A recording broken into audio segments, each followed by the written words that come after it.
Exam में दोस्तों आपने देखा होगा परमाणु से रिलेटेड एग्जाम में सभी एग्जामों में क्वेश्चन पूछे जा रहे हैं। तो उसी से रिलेटेड देखिए दोस्तों, आज का अपना टॉपिक रहेगा एक ट्रिक के माध्यम से मैं आपको समझाऊंगा कि किस तरह से आप एक ही लाइन के माध्यम से 6 से 7 वैज्ञानिकों के नाम याद कर सकते हैं। और फिर बात करेंगे कि कौन से परमाणु के कौन सा मूलभूत कण है जो उसके न्यूक्लियस में पाया जाता है और कौन सा कण है जो उसके बाहर चक्कर लगाता है। तो दोस्तों वीडियो की शुरुआत करते हैं। सबसे पहले एक आपको लाइन बताता हूं कि देखिए दोस्तों, कोई भी एग्जाम हो स्टूडेंट्स को उसमें पढ़ना पड़ता है। ज्यादातर स्टूडेंट्स उसको रटने की कोशिश करते हैं और वैज्ञानिकों के नाम में हमारे पास कोई ऑप्शन नहीं होता, उनके नाम हमें रटने ही पड़ते हैं। लेकिन अगर हम उसको किसी चीज से रिलेट करके पढ़ेंगे तो वो हमें परमानेंट ऑप्शन देखते ही याद आ जाएंगे और परमानेंट हमारी मेमोरी में रहेंगे। तो सबसे पहले देखो, एक तरीका है याद रखने का कि स्टूडेंट्स को क्या करना पड़ता है, उन्हें पढ़ना रहता है। एग्जाम में जब पास आता है तो उनको क्या रहता है, पढ़ना रहता है। अब इससे देखिए, उनको पढ़ना रहता है और स्टूडेंट्स है, वो मान लो एक स्टूडेंट है वो पढ़ रहा है, पढ़ते हुए अचानक क्या हुआ, उसके पैर पर, उसके पग पर क्या हुआ, एक ईंट गिर गई। क्या गिर गई, ईंट। जैसे ही उसके पग पर क्या गिरी, एक ईंट, पग यानी उसके पैरों पर एक ईंट गिर गई। तो उसने क्या किया, वो उछलने लगा। उछलते वक्त उसने दोस्त ने देखा तो उसे लगा वो नाच रहा है। वो क्या कर रहा है, नाच रहा है। तो एक शब्द बन के आ गया, पग पर क्या पड़ गई, उसके पग पर क्या गिर गई, ईंट। ठीक है, और उससे क्या करने लगा है, वो नाचने लग गया। नाचते हुए वो पढ़ रहा था और वो नाचने लग गया। तो यानी उसकी जो पोजीशन थी, जो पहले उसकी पोजीशन थी, यानी किस पोजीशन में वो बैठा था, वो चेंज हो गई। और जैसे ही उसकी पोजीशन बदली तो इतने में ही उसके कैमरे में क्या आ गई, उसकी फोटो आई। उसकी क्या आ गई, फोटो आई। तो दोस्तों एक छोटी सी लाइन बन के आई है कि एक लड़का था जो उसे पढ़ना रहता था एग्जाम में, और जैसे ही उसे पढ़ना रहता था तो वो उसके पढ़ते हुए उसके पग पर यानी उसके पैर पर एक ईंट गिर गई। और जैसे ही उसकी ईंट उसके पैर पर गिरी तो वो नाचने लगा, यानी उछलने लग गया। और नाचने से उसकी क्या हो गई, पोजीशन बदल गई। और उसी वक्त उसकी क्या हुई, एक दोस्त ने उसकी फोटो ले ली। तो इससे देखो दोस्तों क्या क्या सीखने को मिलता है। एक ही लाइन से आपको बताऊंगा परमाणु से रिलेटेड जितने भी एग्जाम में वैज्ञानिकों के नाम पूछे जाते हैं। सबसे पहले शुरुआत करते हैं पै से। सबसे पहले टॉपिक का नाम ही क्या है, परमाणु। परमाणु की खोज डैश से याद रखना, डाल्टन। परमाणु की खोज किसने की थी, डाल्टन ने। ठीक है, आगे बात करते हैं। ना शब्द, पढ़ना में नार है, ना से याद रख लेना नाभिक। नाभिक की खोज किसने की, तो नाभिक की खोज रहता था उसे, रहने से याद रख लेना, रह से रदरफोर्ड। किसने की थी नाभिक की खोज, रदरफोर्ड ने की थी। ठीक है, ये कुछ टॉपिक अगला अपना चलेगा, नाभिक का परमाणु मॉडल, जिसमें उसे पता चला था बीच में कुछ ऐसा कण है जिसके वजह से कुछ अल्फा कण है वो मुड़ गए थे। तो इससे खोज हुई थी किसकी, नाभिक की। तो परमाणु की खोज पै से परमाणु, डै से डाल्टन, ना से नाभिक, रै से रदरफोर्ड। आगे बात करते हैं। पै शब्द का मतलब यहां पे है प्रोटॉन। कौन सा शब्द है, पै से होता है प्रोटॉन। और प्रोटॉन की खोज गै से याद रख लेना आप, प्रोटॉन की खोज किसने की थी, गै से गोल्डस्टीन ने। गै से याद रख लेना, गोल्डस्टीन। प्रोटॉन की खोज की थी गोल्डस्टीन ने। आगे बात करते हैं ई से। ई से होता है अपना इलेक्ट्रॉन। ई से होता है इलेक्ट्रॉन। इलेक्ट्रॉन की खोज की थी टॉमसन ने। टॉमसन ने, जिसको आपको बुक में आपको शब्द मिलेगा थॉमसन। थॉमसन या टॉमसन याद रखना। थॉमसन ने किसकी खोज की थी, थॉमसन या टॉमसन ने इलेक्ट्रॉन की खोज की थी। ईंट से इलेक्ट्रॉन, टी से थॉमसन। नेक्स्ट बात करते हैं नाच। ना से याद रख लेना न्यूट्रॉन, सॉरी क्या होता है, न्यूट्रॉन। न्यूट्रॉन की जो खोज की थी, देखिए दोस्तों, न्यूट्रॉन की जो खोज की थी वो की थी जेम्स चैडविक। जेम्स चैडविक ने खोज की थी किसकी, न्यूट्रॉन की। तो न्यूट्रॉन की खोज चैडविक, इलेक्ट्रॉन की खोज थॉमसन, प्रोटॉन की खोज गोल्डस्टीन, परमाणु की खोज डाल्टन, नाभिक की खोज रदरफोर्ड, और लास्ट अपना बच गया। अब देखिए ये दो अलग से पार्टिकल है। किसी भी परमाणु में मूलभूत ये 3 पार्टिकल होते हैं, इलेक्ट्रॉन, प्रोटॉन और एक होता है न्यूट्रॉन। इन पे भी हम डिस्कस करेंगे, इन पे कितना आवेश होता है, इनका कितना द्रव्यमान होता है, कौन सा ऐसा पार्टिकल है जिसका द्रव्यमान सबसे कम होता है, और कौन सा ऐसा पार्टिकल है जिसका द्रव्यमान सबसे ज्यादा है, किस पर आवेश होता है, किस पे नहीं होता, सब पे डिस्कस करेंगे। आगे बात करते हैं पोजीशन। पोजीशन में देखिए शब्द पोजी है, पोजी से याद रख लेना एक शब्द होता है पोजिट्रॉन। पॉजिट्रॉन। काफी बार एग्जाम में प्रश्न आया है, इलेक्ट्रॉन के एंटी पार्टिकल को क्या कहते हैं, तो उसे कहते हैं पॉजिट्रॉन। और क्यों कहते हैं उसका रीजन भी बात करेंगे आगे। फिलहाल हम बात कर रहे हैं वैज्ञानिकों की। पोजी और सन, सन से याद रख लेना, पॉजिट्रॉन की खोज किसने की थी, एंडरसन ने। किसने की थी, एंडरसन। एंडरसन ने खोज की थी पॉजिट्रॉन की। ठीक है, नेक्स्ट सबसे लास्ट में बचता है फोटो आई। जैसे ही उसके पग पर क्या पड़ गई थी, ईंट, जैसे ही गिरी वो नाचने उछलने लगा, उसकी फोटो आ गई थी, जैसे पोजीशन बदली। फोटो आई में फोटो शब्द का मतलब है फोटोन कण। कौन से कण, फोटोन। और फोटोन की जो खोज की थी, आई सबसे आपको सभी को पता है, काफी फेमस वैज्ञानिक है आइंस्टीन। कौन से वैज्ञानिक ने की थी, आइंस्टीन ने खोज की थी फोटोन पार्टिकल्स की, जिसमें जैसे प्रकाश के टॉपिक में पढ़ा होगा, प्रकाश की प्रकृति द्वैत होती है, ये तरंगों के रूप में छोटे छोटे कणों के बंडल्स के रूप में आता है। उन बंडल्स को किस नाम से जानते हैं, फोटोन कहते हैं उन पार्टिकल्स को, जिसका ना तो कोई आवेश होता है, जिन पे कोई ना द्रव्यमान होता है। तो ये अपने डिस्कस कर लिया हमने, कौन से पार्टिकल की खोज किसने की थी, कौन सी चीज की पार्टिकल और कौन सी की खोज करता है। तो परमाणु की खोज डाल्टन, नाभिक की खोज रदरफोर्ड, प्रोटॉन की खोज गोल्डस्टीन, इलेक्ट्रॉन की खोज थॉमसन, न्यूट्रॉन की खोज चैडविक, पॉजिट्रॉन की खोज की थी सन से एंडरसन, और फोटो सबसे याद रख लेना, फोटोन पार्टिकल्स की खोज की थी आइंस्टीन ने। ये तो बात हो गई खोजकर्ताओं की। अब दोस्तों आगे वीडियो देखते रहिए, काफी इंपॉर्टेंट बात बताऊंगा कि परमाणु के नाभिक में कौन से कण होते हैं और कौन चक्कर लगाता है, न्यूक्लियॉन्स किसे कहते हैं, और किसी भी परमाणु के रासायनिक गुण किस पे निर्भर करते हैं, परमाणु का द्रव्यमान ज्ञात कैसे करते हैं। चलिए आगे डिस्कस करते हैं इस टॉपिक पर। आई होप आप सभी को ये बात बिल्कुल पसंद आ रही होगी, क्योंकि बिल्कुल देखो ट्रिकों के माध्यम से हम चीजों को आसान करने की कोशिश कर रहे हैं। आगे बात करते हैं अब इलेक्ट्रॉन, प्रोटॉन और न्यूट्रॉन। किसी भी परमाणु जो होता है, परमाणु की जो स्ट्रक्चर होती है उसमें 3 पार्टिकल होते हैं, इलेक्ट्रॉन जो बाहर चक्कर लगाते हैं, प्रोटॉन और जो न्यूट्रॉन होते हैं ये परमाणु के नाभिक में पाए जाते हैं, न्यूक्लियस में। न्यूक्लियस में पाए जाने के कारण प्रोटॉन और न्यूट्रॉन को कहा जाता है न्यूक्लियॉन्स। क्या कहते हैं, प्रोटॉन और न्यूट्रॉन को मिक्स रूप से कहते हैं न्यूक्लियॉन्स। और किसी भी परमाणु का जो संपूर्ण द्रव्यमान होता है, उसका परमाणु भार होता है, वो डिपेंड करता है नाभिक पर। और नाभिक में कौन से कण होते हैं, प्रोटॉन और न्यूट्रॉन। इसका मतलब न्यूक्लियॉन से परमाणु का क्या ज्ञात किया जाता है, भार, या परमाणु का द्रव्यमान या परमाणु का जो भार होता है वो किस पे निर्भर करता है, प्रोटॉन और न्यूट्रॉनों की संख्याओं का योग होता है। जैसे एक बार पहले भी वीडियो बनाई थी मैंने, राजस्थान पुलिस के मोस्ट इंपोर्टेंट जो क्वेश्चन, उसमें बताया था, जैसे कार्बन है, कार्बन 12 या कार्बन 14 की बात करते हैं, तो देखिए जो ऊपर जो संख्या लिखी जाती है उसे कहते हैं परमाणु भार, एटॉमिक मास, और दूसरा एटॉम परमाणु द्रव्यमान हो गया, और परमाणु का क्रमांक जो 6 है। तो किसी भी परमाणु में जो परमाणु का द्रव्यमान होता है वो प्रोटॉन और न्यूट्रॉन से ज्ञात किया जाता है। जैसे परमाणु का क्रमांक डिसाइड किया जाता है केवल और केवल प्रोटॉन से। जो प्रोटॉनों की संख्या होती है किसी, जैसे हाइड्रोजन 1 नंबर पे क्यों आता है आवर्त सारणी में, क्योंकि उसमें 1 प्रोटॉन है। हीलियम 2 पे क्यों आता है, क्योंकि उसमें 2 प्रोटॉन है। तो किसी भी परमाणु में कितने प्रोटॉन्स होते हैं ये बताते हैं उसका परमाणु क्रमांक। तो प्रोटॉनों की खास बात है वो परमाणु क्रमांक में, प्रोटॉन और न्यूट्रॉन का योग होता है उसका परमाणु का द्रव्यमान।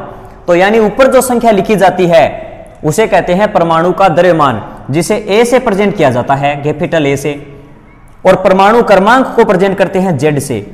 परमाणु का द्रव्यमान ए से जेड तक की सारी संख्या याद कर सकते हो आप।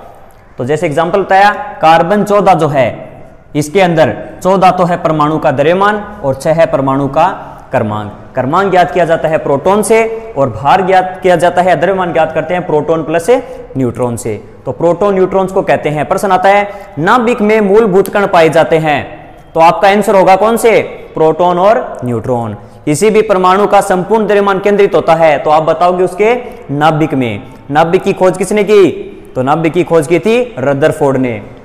आगे बात करते हैं, प्रोटॉन और न्यूट्रॉन हो गए नाभिक में, इसे मिक्स रूप से किस नाम से जानते हैं, न्यूक्लियॉन्स।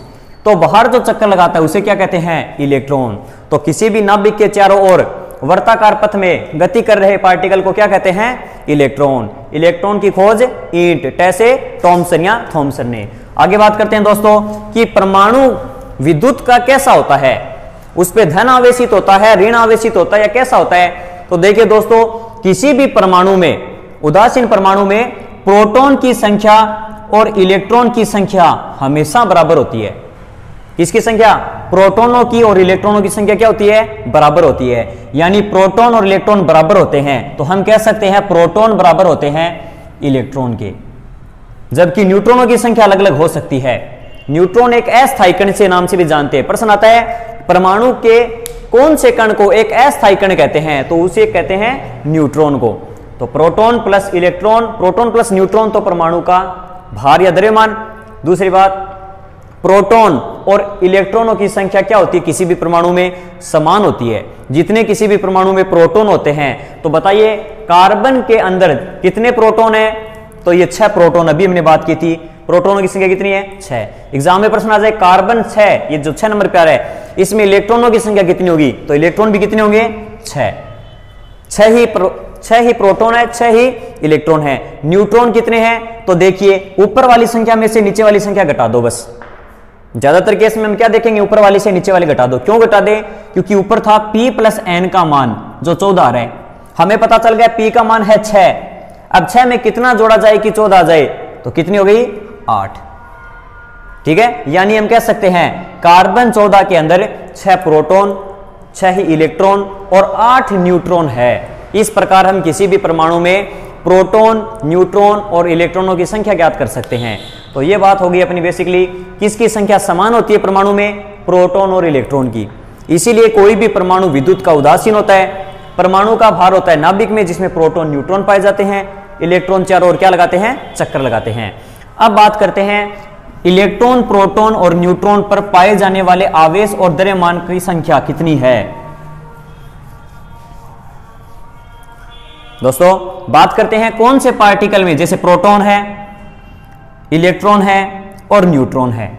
3 पार्टिकल अपने पास। सबसे पहले प्रोटॉन पे चार्ज होता है प्लस, पॉजिटिव, इलेक्ट्रॉन पे होता है माइनस, और न्यूट्रॉन पे कोई भी आवेश नहीं होता। वो 0 आवेशित है, धन आवेशित या ऋण आवेशित नहीं होता। ये उदासीन है, या इस पे कोई आवेश नहीं है। प्रोटॉन पे बात करें हम आवेश, आवेश का मात्रक होता है कूलाम। ये एसआई में क्वेश्चन आया था। चार्ज का मात्रक क्या होता है? कूलाम। सी से प्रेजेंट कर रहे हैं। तो दोस्तों प्रोटॉन पे आवेश, तो प्रोटॉन पे जो आवेश होता है वो होता है 1.6 × 10⁻⁻19 कूलाम। अब इतना डाटा आपको लग रहा होगा याद कैसे करें? तो दोस्तों परमाणु में मूलभूत कण कितने होते हैं? 3, प्रोटॉन, इलेक्ट्रॉन, न्यूट्रॉन। और 16 में और 19 में गैप भी कितने का है? 3 का है। तो इस प्रकार से आप ऑप्शन देके आसानी से पहचान जाओगे। 16 और 19 में 3 का गैप, हमेशा याद रखना माइनस में है। दूसरी बात, प्रोटॉन पर धनावेशित होता है तो इस पे निशान लगा दिए प्लस। तो 1.6 × 10⁻⁻19 कूलाम आवेश होता है किसी भी प्रोटॉन पर। दूसरी बात, इलेक्ट्रॉन पर आवेश, तो अभी बताया था किसी भी परमाणु में प्रोटॉन और इलेक्ट्रॉन की संख्या बराबर होने पर उदासीन हो जाता है। उदासीन कब होगा? जब दोनों पे आवेश समान होगा।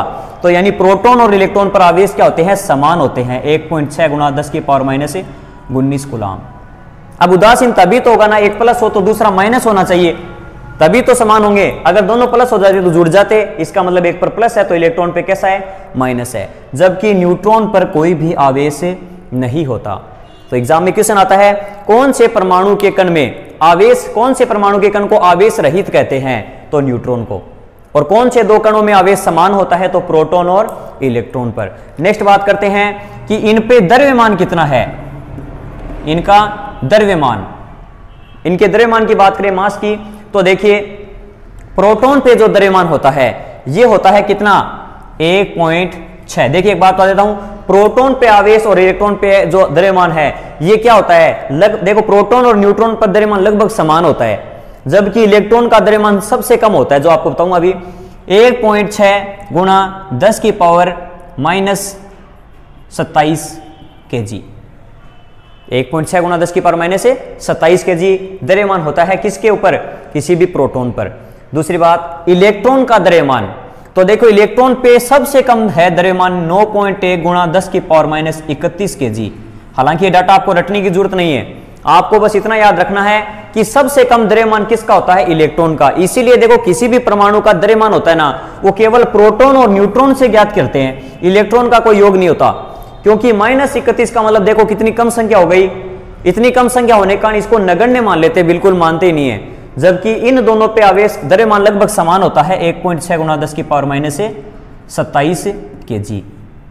तो ये सिर्फ 3 डाटा याद रखना है, -19 वाला, -27 वाला और -31 वाला।